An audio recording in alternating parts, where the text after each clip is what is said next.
Years ago, when the sustainment brigade needed help, they needed quality medical care, and we're stuck in Bilgewater at that point, and we pulled Captain Brill in to fill the hole, and he was so successful there that next time there was a problem, which was MEB section was failing, then we had to send him there. And then when we realized that we had this guy with a lot of skills, we figured, well, who are the most needy, most worthy of high quality care? Well, that was our wounded warriors. So we then sent him over here, and we pulled him back to try to help fill another hole, and we had to send him back so that he could maintain the high quality here, and has since gone on to get acupuncture training and pain training. So he's kind of your all-purpose fielder, that anywhere you need a job done well, he's been the guy. And it's, as a leader, it's been a pleasure, because very rarely can you take someone and say, hey, we have a big problem and I need someone who can solve it, and they don't moan, complain, drag their feet, complain to someone, try to get another set of orders, try to get transferred out. But what I've found is the bigger the challenge, the more gusto. Now, I'm sure his wife may complain that we just keep sending him to the hot spots, but I have never met a provider of healthcare in the Army in my 26 years that is willing to do whatever is required to make sure the mission gets done. And not only that, he's one of those guys that thinks outside the box and builds a better mousetrap wherever he goes. And we were just talking earlier, he told me a story when we first met years ago about how when he was over in Hawaii, they were having to send everyone back to the United States to get some simple training, so when you're flying over water as an aircrew member, so you have a little oxygen thing, so if you go into the water, if you crash, you can breathe for like 5 minutes. And as an enlisted guy, he designed a trainer and got it made, and the Army adopted it. So for how many, what year was that? 2002. So it's back as far as 12 years ago, he was recognized as one of the few guys in the Army you could go to solve a problem and do it right. And that has kept up till now. This is a big day. Now in the AMED, we don't think much about promotion from captain to major. You know, it's just another promotion, and you know, we have so many officers, you can't swing a dead cat without hitting a field grade officer in the AMED. However, in the Army, this is a huge deal. For those of you who don't look at military history, there's a difference between a company grade officer and a field grade officer. Going back to Napoleonic, Revolutionary War, and Civil War times, a company grade officer was in charge of really just, he had his little cluster of men that he would maneuver on a small part of the battlefield.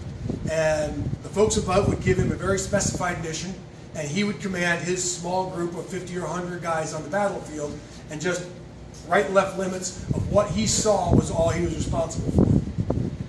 Field grade officers, as you would expect, they are in charge of the battlefield. They don't just take care of one sector. They are expected to know more, to have the experience, the skills, and the vision to look across the battlefield and not just do what they're told, but to anticipate what the next step is, to be able to give their commander the guidance for how to be successful, not just in that one battle, but in the campaign.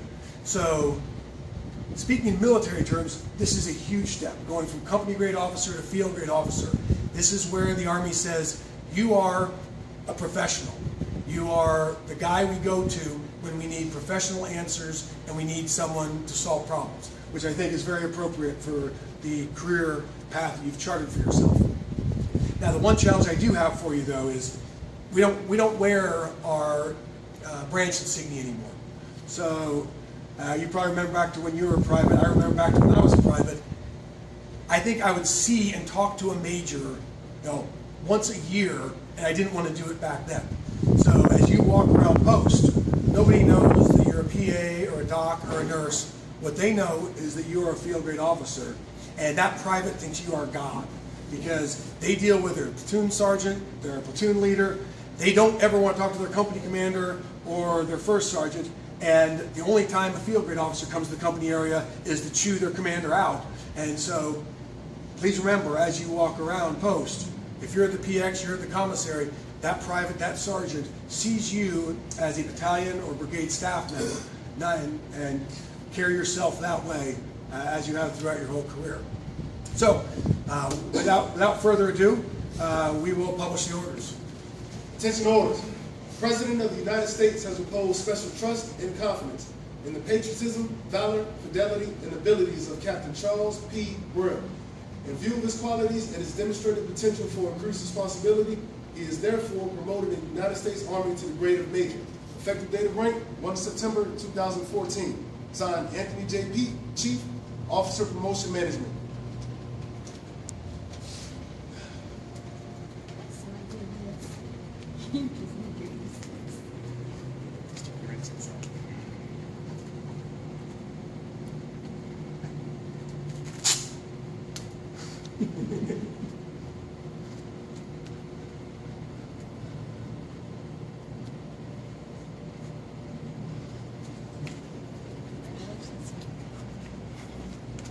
And now he'll retake his oath.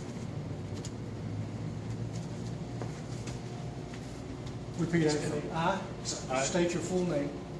Charles Patrick Terrell, Do solemnly swear do solemnly swear that I will support and defend the Constitution of the United that I will States support and defend the Constitution of the United States against all enemies, foreign and domestic. against all enemies, foreign and domestic, That I will bear true faith and allegiance to the same. and I will bear true faith and allegiance to the same.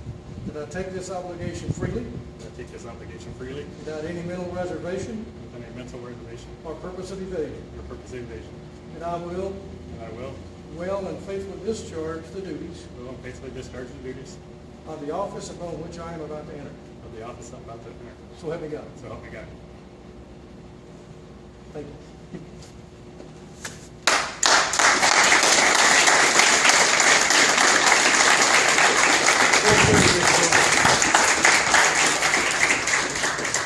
I know it's time to eat and it's past time to eat, but I'll keep it short. But thank everybody for coming today. I'd just like to thank, of course, Colonel Howick taking a busy time out of his schedule to come over here and do this for me, and my father-in-law. But especially want to thank my wife for all the support, and my family. I got my 2 sons here. Have to put up with me every night when I come home, about ready to pull up my hair sometimes, and working some long hours sometimes. Sometimes they don't understand what exactly is going on here. But I'd like to thank my wife especially. She's really put the foot in my butt to get my career started and everything I do. So you guys will thank her. She's the one with the PTSD from all the deployments, not me. I do have 3 sons at the house. And thank everybody for coming. I would especially thank Bruce also. Everybody already knows Bruce, my nurse. He's one that keeps me in line over at the clinic. He lets me know when I'm at least 3 patients behind and I need to catch up. And then he's the reason we get so many people through and taken care of over there. And everybody knows Bruce, and he's a good go-to guy at the clinic. Thank you, sir. Since he has his phone out, say it. So let's see. Thanks everybody for coming. I appreciate the words, especially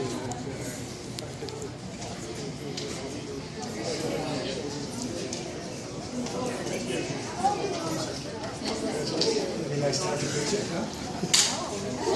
It's always nice.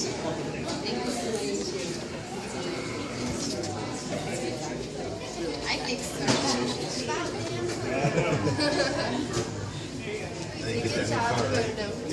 Get that new car from me, man. Oh, I'm saying new car. hey, Brill. Hey, ma'am, how you doing? Thanks, sir. And congratulations.